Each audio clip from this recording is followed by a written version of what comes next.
Bet you didn't think I'd be back with another video this soon, did you?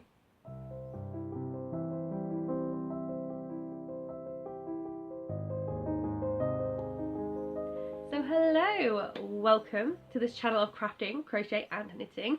My name is Nikki and this is my little Yarniverse. So actually, with the slightly different view today to get better lighting, my Yarniverse is actually hidden in all these boxes behind me. Lots of yarn in there, although one of these boxes is in fact, I've got a bunch of planets on it, so maybe that's my Yarniverse, I don't know. Today I have got a little bit of progress, a method that I've been using to try and stay motivated with my makes, and also a little bit of excitement for an upcoming yarn show. So let's get into it. So I have been overrun with makes for my pregnant friends. I already showed a bunch of amigurumi in the last video, so if you want to see all of those then go ahead and check those out, but it did not stop there. So we have got a cardigan that actually was finished when I made the last video, but I forgot to dig it out, but it's not something that you won't have seen before if you've been on this channel before. I make these little Christmas cardigans for people. So just some combination of a Christmassy red and Christmassy green. It's a very simple crochet pattern, and I've done this one for well, I think for a newborn. I've not got my own children to size this up against, but I used the newborn pattern because this is going to a baby who is due in early December, so the hope is that by Christmas they will be able to wear it. I actually have, however, done a slightly different button band. So what I've done this time is, instead of just joining here, which you can see is a little bit scrappy, it really shouldn't have been, because I was trying a standing single crochet in US terms, a standing double crochet in UK terms, but trying to keep the edge neat, and the edge was neat, but when I added the button band I didn't really want to go like digging into those stitches. I went for the easiest option so that it was quick, and it came out a little bit scruffy. So to try and hide some of that, I've actually done a slip stitch up the edges here, just to kind of reinforce the band, and I kind of like how it came out. So I've done that on something else that I will show you in just a second. But something I did show you from the previous video that I was working on and have finished is the zebra. So I think the zebra came out okay in the end. We've got its really doody hairstyle. So this is so fiddly to do. I'm not the biggest fan of making the zebra from the Snuggle and Play crochet book, just because of all the colour changes that you have to do, the fact that it's working with black yarn, which, unless you've got great lighting, which thankfully over the summer we've had some pretty reasonable lighting, that's why I picked it up and did it over the summer, but in winter doing something like this just is not good on the eyesight. So yes, I'm glad that it's finished. I've just put a little sports shirt on as well, in a colour for the team of one of the parents supports. So yes, happy that that zebra is finished. So before I finished the zebra, because I was procrastinating from the zebra, and I mean really procrastinating, because all I had to do was to sew on the, I think even just the arms at this point. I didn't even have to sew the whole thing. I think I just had the arms left, and I could not be bothered. I just couldn't be bothered. So instead, what I decided to do was cast on a completely different project. Makes no sense, right? But nevertheless, I cast on this cardigan, which is the same pattern as the Christmas cardigan, only I did slightly longer arms and I went for a slightly bigger size. In fact, let me just quickly show you. I didn't want to go for too much, bigger size, because I'm aiming for kind of a springtime jumper here, but I just made a slightly bigger neckline, which resulted, so I think I did the same. Oh, okay, so I did a slightly bigger neckline. Okay, but I split at the same place. So in the bigger sizes for 3 to 6 months, it suggests that you do extra rows before you split for the arms, but I felt like that was going to be too big, so I went for the bigger neckline from that pattern, but I actually joined where the original sleeves were. So these sleeves should be the same size, and they look like they're the same size as the newborn, but they're a bit longer, mostly just so they can be folded over. I felt like the Christmas one was a bit short, but I was going for pattern repeat on this one, so I didn't want to make those longer. And yeah, just also, so in general it was a slightly bigger cardigan for the January-February months. They might even get a second winter out of this, I don't know, it depends how quickly they grow, as is the case with orchids. But I did the reinforced button band again on this, which came out a little bit nicer, I think, because it's a subtler shade. So like there's not as high contrast between the grey and the pastels as there is between the red and the white and the green on this. So I feel like the red is more visible, whereas the grey, it's not so obvious, and the button band just makes it quite nice. Just felt like it was a really good finish. And I keep calling it button band. I actually don't put buttons into the cardigans because I figure that way, you know, it can just be open, and if they grow then it can still be worn, and I don't want them to swallow any buttons. So yeah, I just for safety, it's more of a finishing edge than a button band. But I think when I cast this on, before I finally sat down to finish the zebra, I'd already done the body and half the sleeves. I just really procrastinated from the zebra. And then I also have got another Aragurumi that I finished since last time. Well, since I've started and finished since last time. And this is again for another pregnant friend. They asked for a frog, which I am really happy with how the frog came out. Because my frog that I made for myself, I didn't sew the eyes on very well. I didn't sew the mouth on very well. So the mouth is like over here on mine, and the eyes are pointing in different directions, which, I mean, it gives some character, but I think overall the effect is that this frog looks a lot happier than my frog.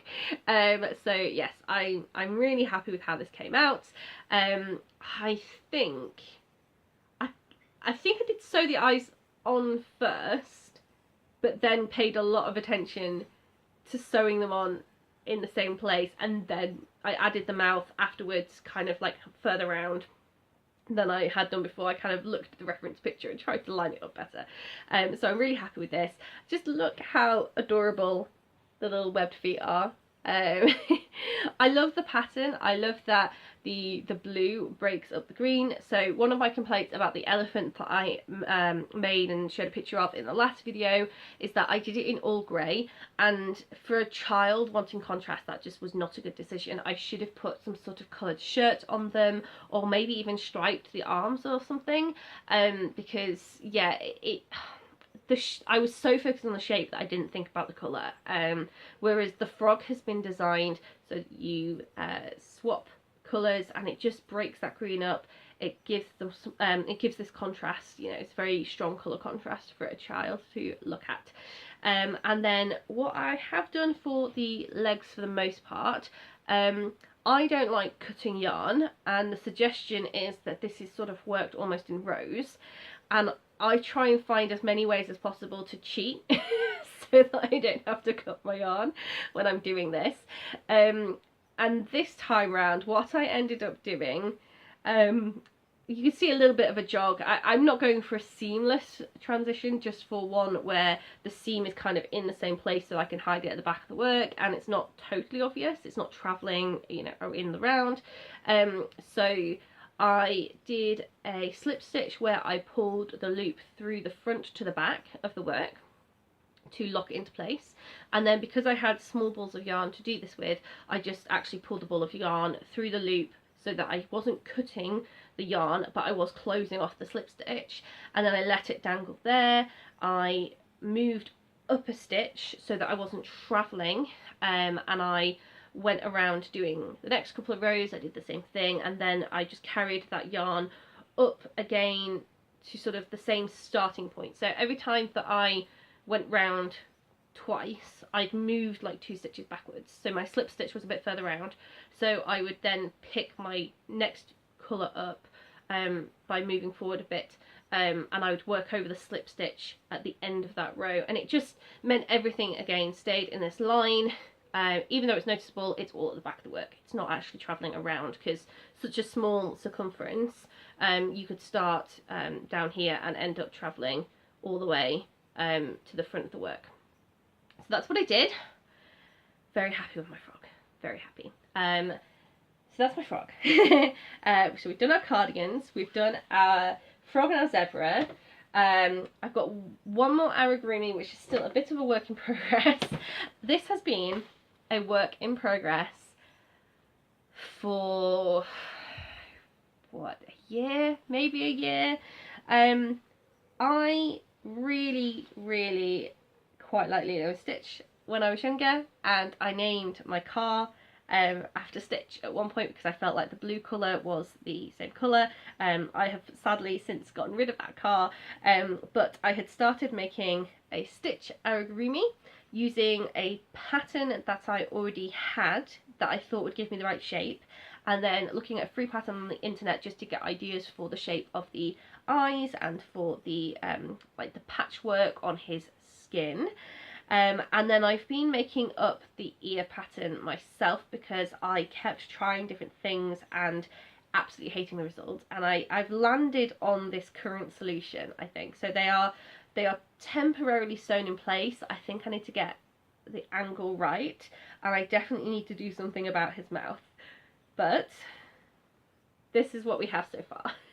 So my hope is to try and tug the ears upward a little bit without kind of really sewing them to the side. Sorry, I'm talking with this in front of me. I'm hoping to sew the ears like upward a little bit just to give them that slightly pointed up character. In fact, where has Stitch gone? Stitch has fallen down the back. So as you can see, they join quite low, and then yeah, they point upwards a bit, but they're not attached like right up to his head. So that's the trick, really. I'm trying to get them to point upwards slightly, but not be too sewn down, if that makes sense. There's the patchwork on his back, and obviously the patchwork on his front, his little toes. Stitch in the cartoon actually doesn't have whites of his pupils, and that was a really fun artistic choice at the time, because it was trying to make this creature look like they might be friendly but they might not be friendly. You can't actually tell what's happening in his eyes, but then when they brought out the merchandise, they were like, he needs to look cute and fluffy, so they added the eyes. There we go. They added these to make him look cute. So I've done the same, and what I've done is I've actually done a double layered ear, just because I was getting the shape better that way, and that's inspired by the Snuggle and Play Aragurumis, but not a direct copy because I was struggling to get the right shape. I was trying to put the notches in, but in the end I decided that that was just not feasible for me. It kind of detracted away from his kind of slightly cuter expression for me. It didn't look great. I didn't pull it off. So I've gone instead with a velvety layer of just sticking yarn 3 stitches a couple of times to sort of bulk it out a bit, and slightly deliberately not going totally close to the edge to give a slightly gnarled impression there instead. What do you think? So that was my compromise, and from a distance he's kind of cute. The mouth isn't great, so I mean there's the inspiration. You can see that the light blue comes up to his mouth, but I haven't managed to make a smile on his face, so it doesn't quite look right yet, but we'll see if I can get that right in the future. So that's Stitch, and that is for me. So finally an Aragurumi for myself. And then a non-Aragurumi I have been, now let's grab this book. I was given this book by my husband a little while ago to marry together a like of fairy tales, and especially of it's not just live actioning fairy tales, because live action fairy tales that are just copies of the original Disney films, I don't find them that great, but live actions that have a slight twist, or that get a little bit closer to the Brothers Grimm, or just, I don't know, just like they try to put it into a realistic scenario instead. They're quite interesting to me, and he put these together and got me this book. And there is a pattern in here. I have to be careful I don't show the pattern, for what are called the Bookish Belle mittens, which are really quite nice. They are attempting to have like a stem going up the hand with a rose petal. However, these are a little flowery for me, so I'm trying to remake them. But it's not just that they're a bit flowery for me, they are a bit flowery for my husband. And my husband bought his first skein of hand-dyed yarn the other week with me. The other week, actually, this is probably a month now. But that was very exciting. He's getting a bit ahead of himself in some ways, right? Because he can just about crochet a swatch, and he's currently trying to knit a scarf, just a stockinette scarf with some simple stripes, but he's hoping that having a nice yarn will inspire him to learn how to do something more complicated, and the thing he would like to do is these mittens, but less flowery. So that's what I've been doing. I've been reimagining that pattern into a less flowery mitten, and the result is that I already have one mitten, for which I have not sewn the end in. But I have one mitten. I'm going to put it on to show you. Finished. So, oh, it's terrible lighting, isn't it? We've gone instead for a 1x1 rib cuff, so not a flowy cuff, and we've got the pattern, but the light's not showing it very well. You can kind of see the lace work against my hand there, so there's like a zigzag lace work that comes up here, and then as a result of that, the knitting together, all the slip knits that come with the lace work create a slightly sturdier ridge that is also there and is almost visible on this side, and almost visible there as well. And then as you travel up these stitches, there are parts that are almost like leaves that are done in garter stitch that move up diagonally as well, and then it finishes with a 1x1 rib. So maybe there's the garter part there and there and there.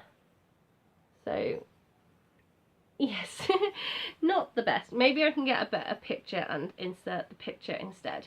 But it's very simple construction, just has a thumb hole. The other thing I was doing to reimagine these is that the original pattern actually works on straight needles. So that makes it a little bit, in some respects, a little bit more beginner friendly, right? Because you don't have to worry about joining it round, you don't have to worry about using very small needles. I prefer small needles. I use my higher, so these are just 9-inch 2.25mm needles. They're not too sharp. I don't use the sharp ones, just the normal highers, and I like that they join. I personally just find that construction easier to do when I'm just sat knitting, although it does hurt my thumb. I'm having some issues with my thumb, but I do prefer it. So I've now reimagined this pattern to be in the round for the most part, and also not have a flowery cuff. And I think it's worked. So all I did was when I got to the thumb hole, I went back to the original pattern and worked up and down, and then when I was ready to join, I just rejoined and did in a round to finish off. So actually it worked out really well. It's catching the light there, you can kind of see a bit of shadow, geometric shadow. I quite like it, my husband likes it, he's tried this one on and it fits, so we know what we're aiming for.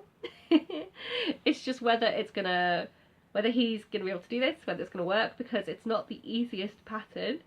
I'm gonna cast on for him, and then I'll sort of get him going with the first couple of rows and then let him do the 1x1 rib, and then hopefully by that point he'll be comfortable with the knit and the rib.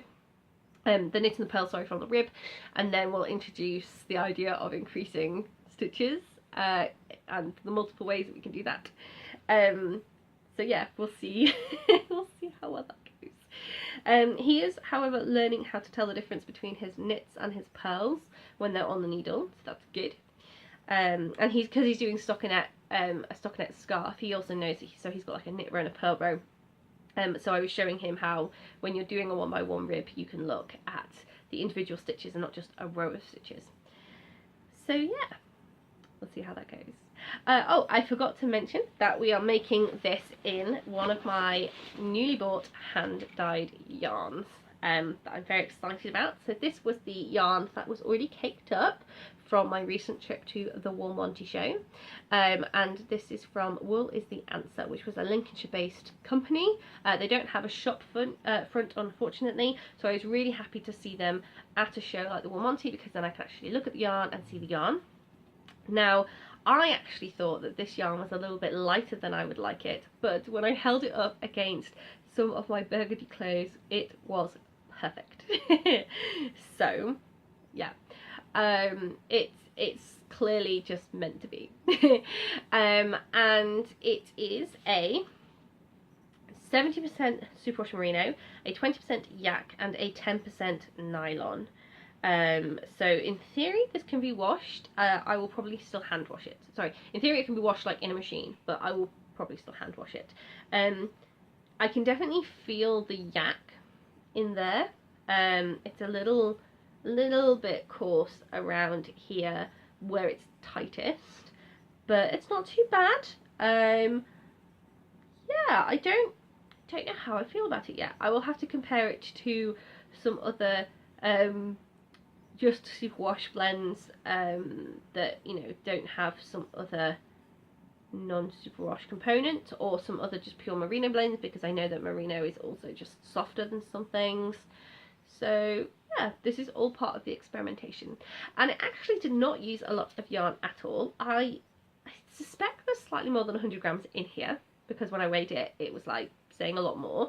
So either that's just some very strange thing about how when it's weighed, like when it's caked up it weighs more, which doesn't make sense because it should be the same amount of yarn, or it just was a very generous portion. But I chose to use this one because it was already caked up, and I've heard a lot about how you shouldn't necessarily cake your yarn up until you're ready to use it, because it will stretch the fibre out, especially if you haven't caked it up loosely. Whenever I do try to cake my things up, I do try to cake them loosely, but I could see that this was quite a tight cake, so I thought it was best to use this. And I really did expect to use more. I mean, because when I use 100 grams of this weight of yarn for socks, I usually do use about 60 grams. But this mitten, I guess because it's fingerless, actually didn't use all that much. And I've still got absolutely loads left. I think I've still got like between 80 and 90 grams left, so that's a lot. Which is good, because then I might get a pair of socks out of it as well, who knows. So yeah, really happy with this.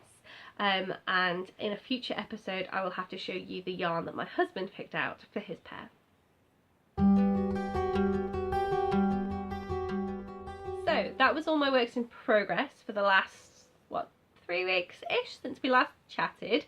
I feel like that's quite a lot for me, and I think what I found recently that is working well for me is to stagger out and plan a little bit better what I want to make. Now, I'm not talking about overly planning, because that is the biggest way for me to kill my motivation, but I'm just having realistic goals and realistic aims when it comes to my my makes, and also making sure that like I tick things off and finish things. So even though I might start something in the middle of the week, the aim is to finish something at the end of it. That might not be that thing, it might be a previous thing, but it's something. So what I'm doing is I'm writing out my calendar.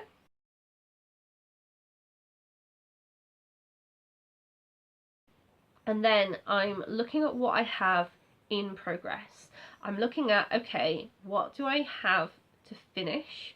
What is nearly finished? What is realistic to finish within a couple of days? What could I turn around to this week and just finish if I didn't spend too much time on anything else?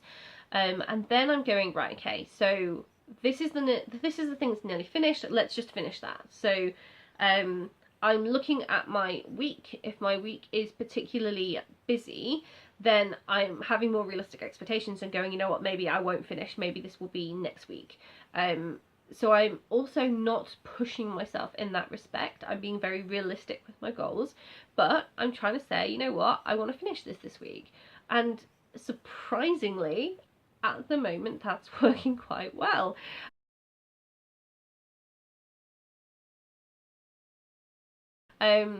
I typically have had about an hour or two on some nights of the week, because there are activities that I'm not doing over the summer, just because the kids have broken up for their summer holidays, and that means that certain things that I used to do are very busy and overrun with families, and I'm just kind of like, I'm out.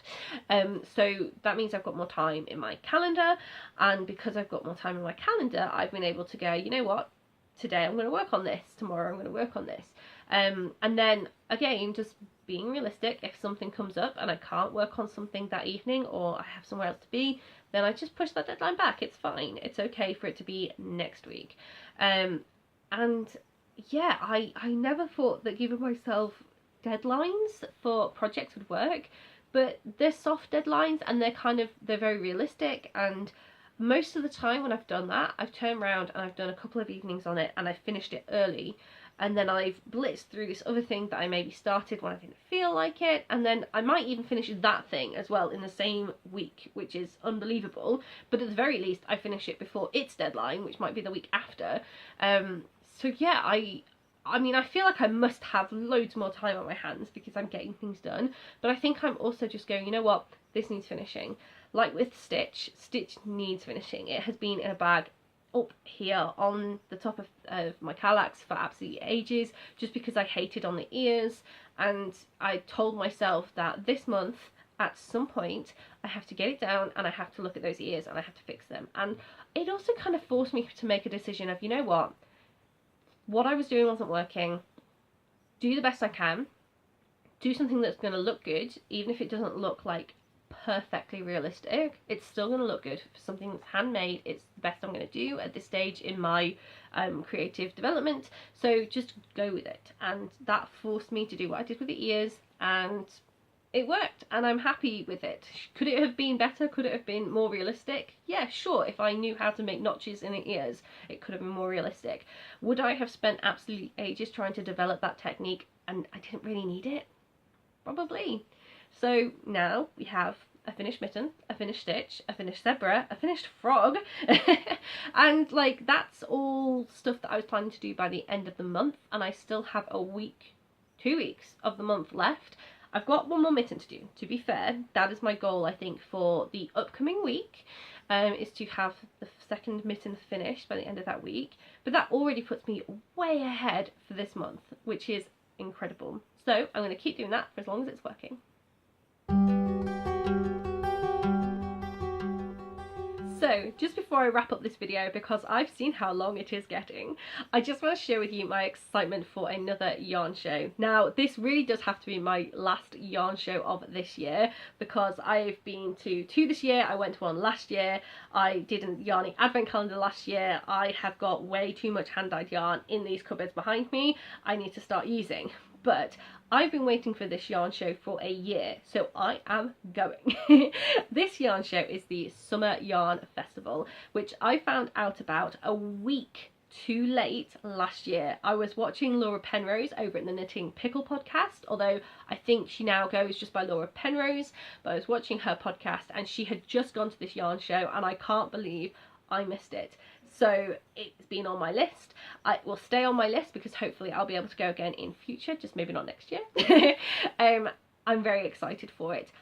I can't believe that for so long I was under the impression that the yarn shows that we have in the United Kingdom were all up in Scotland, like in Edinburgh or something, because I was very, very jealous. I would love to go to Scotland, but I can't just hop in my car and drive to Scotland and back in a day. It's too much. It's technically possible. I know that you guys stateside will quite happily drive for hours to get somewhere, but I have medical conditions that mean I do not want to be on the road for like 4 or 5 hours one way and 4 or 5 hours back. That's too much for me. I need like 3 hours max.